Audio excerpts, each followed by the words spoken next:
नमस्कार, मी अजित कुलकर्णी, प्रहार जनशक्ती पक्ष शहराध्यक्ष सोलापूर।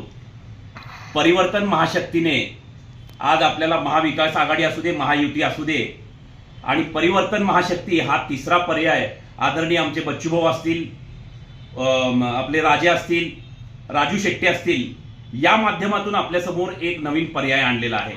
आणि पक्षप्रमुख आदरणीय बच्चूभाऊंसमोर आम्ही 3 मायनॉरिटीला जागा मागितलेल्या आहेत प्रहार जनशक्ती पक्षाच्या वतीने।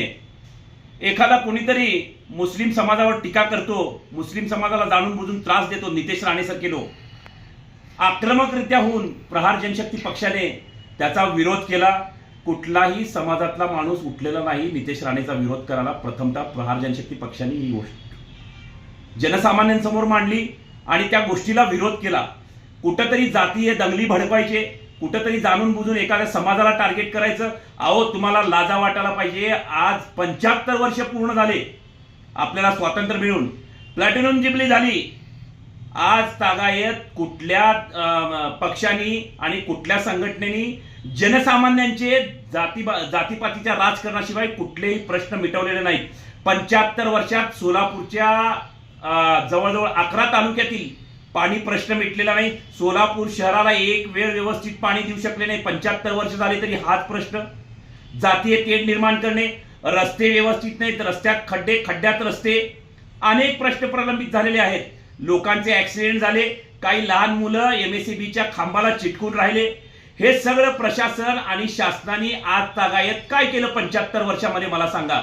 याच्यासाठी आपण एक पर्यायी मार्ग दिलेला आहे, परिवर्तन महाशक्ती। परिवर्तन महाशक्ती म्हणजे जर आता आपल्याला 9 दिवसाचा जागर चालू आहे देवीचा, परिवर्तन महाशक्ती म्हणजे एक महाशक्ती आपण महाराष्ट्र राज्यात पर्यायी मार्ग म्हणून पर्यायी लोकांसमोर जाऊ शकतो। आजपर्यंत एवढे लोकप्रतिनिधी झाले, एवढे मंत्री झाले, संत्री झाले, खासदार झाले, आमदार झाले, सोलापूरकरांच्या पाण्याचा प्रश्न सुटला का हो? सोलापुरातील जाण्या येण्याच्या रस्त्यातील खड्डे बुजले का हो?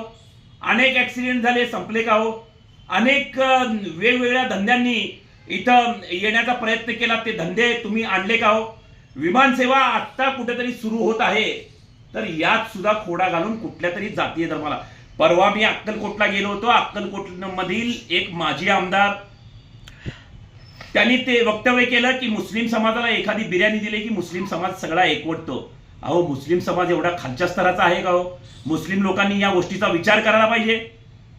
तर मी आपल्याला या माध्यमातून सांगतो, खरंच मुस्लिम समाज कुठेतरी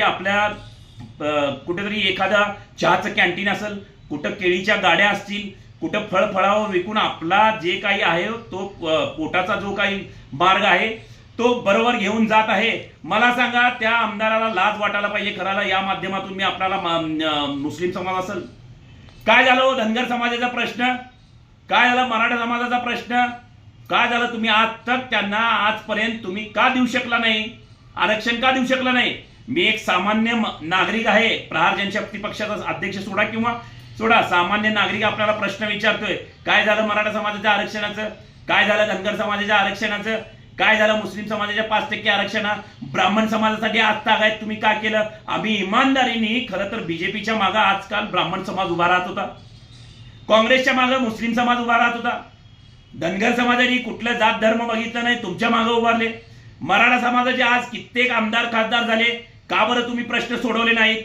त्याच्यासाठी आम्ही पर्यायी मार्ग म्हणून परिवर्तन महाशक्तीचा तुम्हाला आज एक पर्याय देत आहोत। खरंच जर तळागाळातील लोकांना आज खाली बसून, जमिनीवर बसून, आदरणीय पक्षप्रमुख आमचे बच्चू कडू अनेक आंदोलनं केली, 150 वेळा रक्तदान केलं, स्वतःच्या लग्नाचा खर्च टाळून 250 अपंगांना सायकली दिल्या।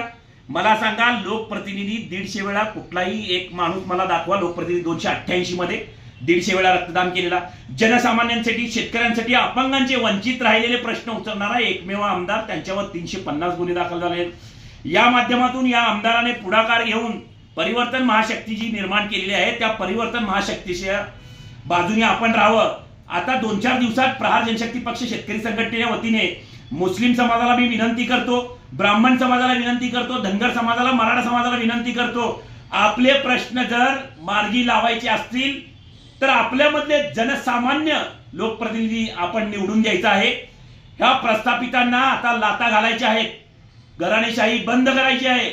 जर आपल्यामधलेच कोण इच्छुक असतील तर सोलापूर जिल्ह्यातील 11 मतदारसंघामध्ये मी आपल्या माध्यमातून सांगतो, जर कोण इच्छुक असेल तर आपली फाईल घेऊन यायची, आपल्या समाजकार्याचा आढावा घेऊन यायचा, आपले समाज आपल्या तालुक्यामध्ये किती कुठल्या समाजाचे लोक आहेत, काय करू शकतात, पूर्व पश्चिम दक्षिण उत्तर आपला भाग प्रभाग कुठपर्यंत आहो, तर या सर्व गोष्टींची माहिती घेऊन आपण येणं फार गरजेचं आहे.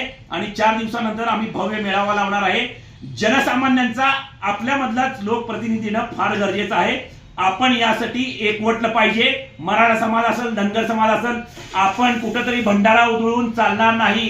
यांची जागा दाखवून दिली पाहिजे. धनगर समाजाला मी सांगतो, कृपया विनंती करून सांगतो, आपण गुन्हे दाखल करून घेऊ नका. आपण एकवटूया. या एकवटल्यानं जर आपल्या चांगल्या लोकप्रतिनिधी जर आपल्या माध्यमातून सामान्य जरांगे पाटलासारखं नेतृत्व जर आपल्यामधून गेलं, प्रहार जनशक्ती पक्षाचं नेतृत्व जर आपल्यामधून गेलं, धनगर समाजाचं एखादं नेतृत्व जर आपल्यामधून गेलं, विधानसभेत आपले आवाज बच्चूभाऊंच्या माध्यमातून बळकट करण्यासाठी मी आपल्याला विनंती करतो की आम्ही 4 दिवसानंतर मेळावा घेणार आहे. त्या मेळाव्याला उपस्थित लावावी. आपले प्रलंबित प्रश्न 2024च्या विधानसभेत आपण मांडून कसा आपल्याला न्याय मिळत नाही हे बघूया. मी या माध्यमातून सोलापूर शहरातील दक्षिण असेल, अक्कलकोट तालुका असेल, मध्य असेल आणि बाकी सोलापूर जिल्ह्यातील ज्या तालुक्यामध्ये जे लोक इच्छुक आहेत त्या लोकांना मी विनंती करतो की आपण प्रहार जनशक्ती पक्ष शेतकरी संघटनेच्या माध्यमातून परिवर्तन महाशक्तीचा जो पर्याय दिलेला आहे तो पर्याय निवडा. आणि आपल्यातला एखादा लोकप्रतिनिधी गेला तर आपण विधानसभेत आपला आवाज बळकट करण्यासाठी आमच्या मागे राहा. आता कुठेतरी योजना चालू केलेत, आता कुठं तर खोदकाम चालू केलंय, आता कुठं तर जमिनीचं खोदकाम करून उद्घाटन करतायत, नारळ फोडतायत. अहो, एवढे दिवस तुम्ही पाण्याचा प्रश्न सोडवू शकला नाही. दक्षिण मधला बंधारे अजून झाले नाहीत. आता बापू बाहेर पडायला तयार नाही. कुठंतरी आता काय इलेक्शनच्या पुढं कुठल्या तरी योजना